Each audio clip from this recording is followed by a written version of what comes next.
Hello, this is Steve, Dichroic Glass Man. On this video, I'm going to cut a couple strips up of this beautiful Optimum glass and show you how beautiful it looks next to another glass.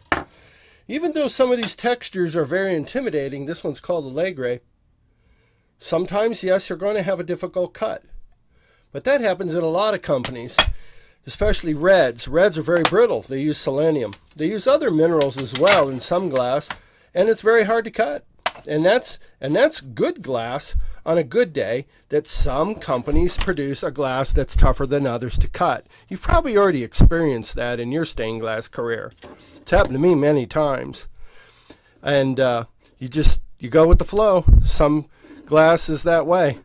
Sometimes it's very rare that that sheet is that way. Perhaps that batch had a brittle component within it, and it caused the whole batch, the whole crate of glass, to have that particular tendency. I know that's happened to me over the years, and occasionally it's still going to happen. This happens to all of us. This is called a Morton board, Morton system.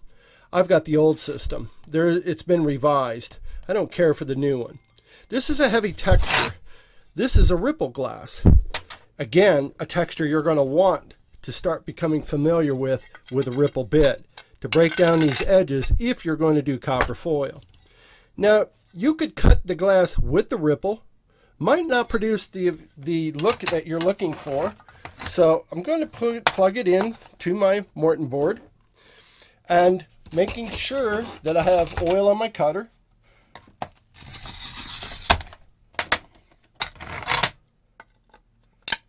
Success. Ta-da! And that's 3/4 inch. Now, you got a ripple that's going with the grain. Well, the grain of the glass is going with the length of the glass. Do you want that effect? Let's see what it looks like the other way.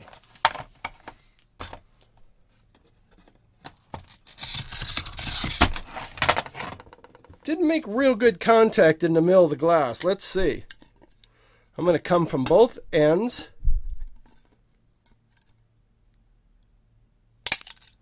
And sure enough, I didn't make contact in the middle of my glass. My fault. But see, we're all susceptible. But I will utilize these pieces. I'll just make my break cuts 4 inches and still use this. In fact, I can use both pieces. I'm not throwing it away. Remember, this is hard to get glass. We've always got to adapt. Perhaps even in this case, by showing you that the piece broke, you can see it's all about adaptation. Now, it's 3.5 inches. I'll use it. I'll just make my border piece. But the point was, you can run the grain against it, of which I like doing often, or run the grain with the glass, with the length. However, you might be upset because the lines might not line up. I would not advise this method. I do want to bring it to your attention so that you can make that choice yourself. I prefer the grain, the ripple, running across the lengthways, as in this piece, instead of the opposite way. Seems silly, but you will find out it could be very aggravating if you don't think about it from the get-go.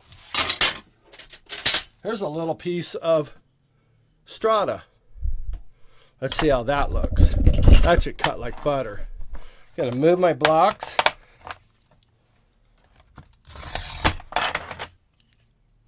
Ta-da! Like butter. This is beautiful. This is a light blue. Couldn't tell you the color. I'm colorblind. Just, I can feel it's light blue. I don't know what color blue, what shade, or the number. In fact, it's very hard to get any information on Optimum Glass as I scoured Google. No numbers, no colors, except in old catalogs. And I mean, this goes way back. It's been out of existence for, I hear, up to 10 years. I heard that from Ed Hoyes themselves, one of the salespeople. Colored Optimum Glass has been out a long time. So if you like Optimum Glass, if you love the cutability and the beauty, the luster, and the unique textures, grab you some of this glass. It's not going to be around for very long. In fact, this is possibly one of the largest piles you're going to find outside of a main distributor. And I'm selling it at wholesale. Yes, it's a sales pitch. I'm selling it at wholesale, and it's a good deal. Give it a try. You won't regret it. It's nostalgia. It's vintage glass. So, with that said, bye-bye.